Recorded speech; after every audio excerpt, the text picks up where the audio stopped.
Novel Robohnya Surau Kami, karya A.A. Nafis, bab angin dari gunung. Sejauh mataku memandang, sejauh aku memikir, tak sebuah jua pun mengada. Semuanya mengabur, seperti semua tak pernah ada. Tapi angin dari gunung itu berembus juga. Dan seperti angin itu juga semuanya lewat tiada berkesan. Dan aku merasa diriku tiada. Dan dia berkata lagi, "Lebih lemah kini, kau punya istri sekarang, anak juga. Kau berbahagia tentu." Aku sendiri sedang bertanya. Tentu karena tiap orang tak tahu kebahagiaannya. Orang cuma tahu kesukarannya saja. Dan dia diam lagi, kami diam. Angin dari gunung datang lagi menerpa mukaku. Nah, kemudian dia berkata lagi, "Sudah 5 tahun ya. 5 tahun kawin dan punya anak." Aku masih tinggal dalam diamku. Aku kira dia bicara lagi. "Kau cinta pada istrimu tentu. Anakku sudah 2. Ya, sudah 2. Kau tentu sayang pada mereka. Mereka juga tentunya. Dan kau tentu bahagia." Dia berhenti lagi. Lalang yang ditiup angin bergelombang menuju kami. Lalu angin menerpa mukaku lagi. Dan aku merasa ketiadaanku pula angin pergi. "Kau ingat, Har?"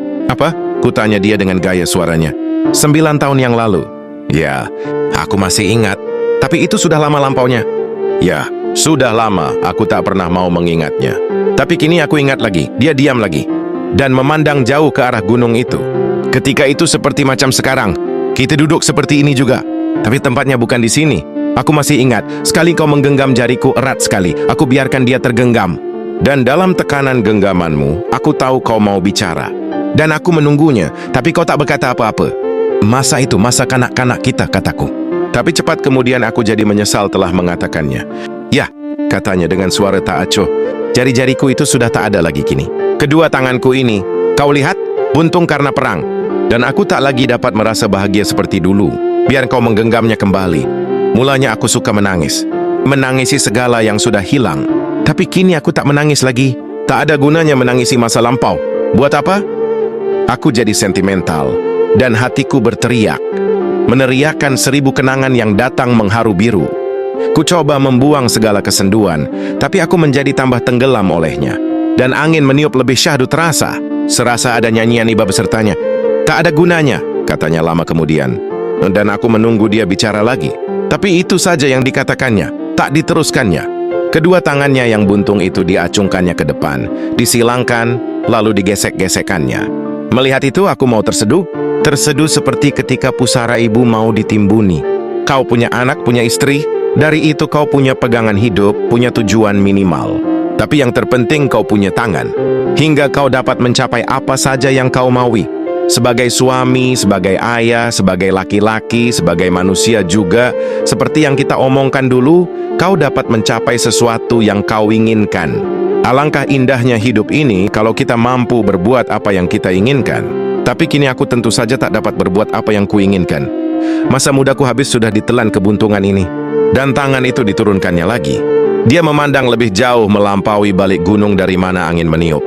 Kala itu aku ingin mengatakan sesuatu kepadanya. Sebuah ucapan yang indah dan memberi semangat seperti dulu sering kuucapkan untuk anak buahku di front barat. Tapi bagaimana aku dapat mengatakan kalau semangat itu sendiri telah kulemparkan jauh-jauh pada suatu ketika. "Dulu aku cantik juga, bukan?" katanya pula. "Bahkan tercantik di front barat itu." Aku tahu semua orang mau menarik perhatianku. Semuanya mau mati-matian dan bekerja berat di depanku. Semuanya mau berjuang membunuh musuh demi mendekatiku. Tapi ketika musuh datang, aku kebetulan tak ada di sana, mereka habis lari kehilangan keberanian. Kalau pemimpin yang datang di front di waktu tak ada perempuan, aku menjadi sibuk.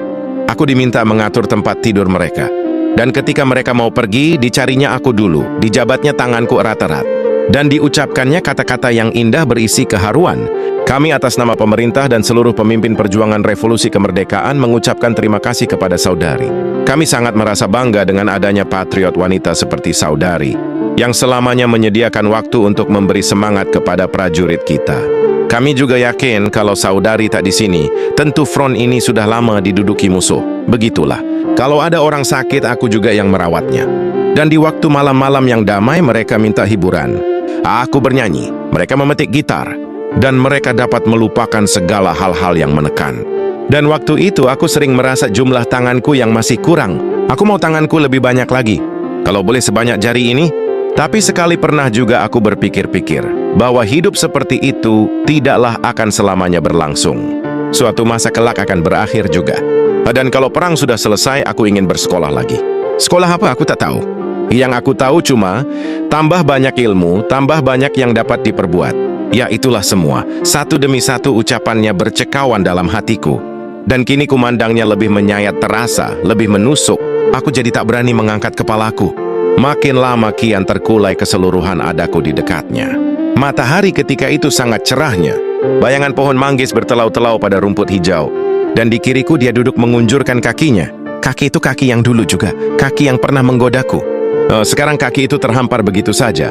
Dan aku tak dapat memandangnya lama-lama. Karena kaki itu tidak berbicara apa-apa lagi bagiku kini. Dan perasaanku tidak seperti dulu lagi.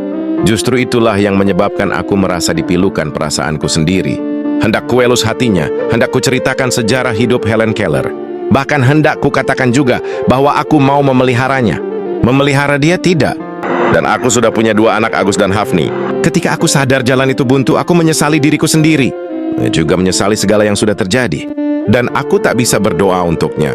Doa serasa tak berharga kini. Tiap-tiap orang punya doa. Dan doa sekadar doa tak ada gunanya. Maka aku merasa segalanya jadi terbang. Apa yang kau pikirkan? Tanyanya tiba-tiba. Aku jadi gugup dan tersentak dari keterbanan perasaanku. Dan aku katakan bahwa aku sedang memikirkannya. Masa dipikirkan lagi, katanya. Apa perlunya? Semua sudah sewajarnya, bukan? Apa? Tanyaku ragu-ragu. Kau memikirkan aku, kan? Tidak setepat itu benar. Aku sedang memikirkan apa yang hendak kulakukan. Untuk apa? Untukmu. Sia-sia saja. Tiba-tiba ku ingat pada pusat rehabilitasi di Solo. Dan lalu ku katakan kepadanya. Lama ia terdiam dan matanya seperti melangkaui segala apa yang dapat dilihatnya. Bagaimana, setuju? Kalau kau setuju jangan kau pikir apa-apa, aku yang uruskan semua. Tapi dia masih tiada memberi reaksi. Dan aku mendesak lagi. Kalau perlu, tidak. Aku sendiri yang akan mengantarkan kau. Barangkali tidak lama kau di sana, kau sudah bisa pulang lagi. Selanjutnya kau sudah bisa berbuat sesuatu lagi, seperti dulu. Lalu ia memandang padaku dan tersenyum. Tapi senyumnya ini menusuk hatiku. Aku jadi gugup. Mengapa kau tersenyum? Tanyaku dalam kehilangan keseimbangan diriku. Mungkinkah orang seperti aku ini dapat berbuat sesuatu? Tanyanya dengan suara yang lain sekali bunyinya. Begitu pahit. Dan aku jadi ragu-ragu untuk meyakinkannya lagi. Lalu aku pura-pura tak mendengarkan apa katanya. Aku beri dia semangat yang bernyala-nyala, yang aku sendiri pada dasarnya sudah tak percaya akan semangatku sendiri. Dan dia tahu itu rupanya. Kau sendiri tak yakin dengan ucapanmu. Bagaimana mungkin aku meyakinkannya, katanya. Tapi sedikitnya kau lebih bisa berbuat banyak nantinya. Ya tentu saja. Seperti juga dulu, kan? Seperti dulu, seolah-olah kalau tidak ada aku, semuanya seperti tidak akan sempurna. Semua pekerjaan seolah takkan selesai. Semua orang memerlukan tenagaku. Semua orang jatuh cinta padaku. Semua orang haus akan segala yang ada padaku. Tapi setelah itu apa lagi? Aku tak merasa terpaan angin dari gunung itu lagi. Yang kurasakan terpaan ucapannya pada mukaku, karena terasa sebagai umpatan yang pahit, tapi dicelup dengan tengguli. Kau kasihan padaku, bukan? Kenapa tidak? Ya tentu saja kau kasihan padaku. Karena kau merasa berdiri di tempat yang sangat tinggi, sedang aku jauh di bawahmu. Lalu dari tempat yang itu, kau memandang kepadaku, oh alangkah kecilnya kau, Nun, katamu. Aku mau membantah, tapi sebelum aku dapat memilih kata, dia berkata lagi. Seperti tadi saja, kalau bukan aku yang menyapamu, kau takkan tahu siapa aku, bukan?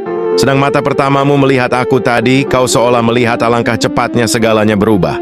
Dan lebih cepat lagi seseorang melupakan seseorang lainnya, meski pernah orang itu dicintanya.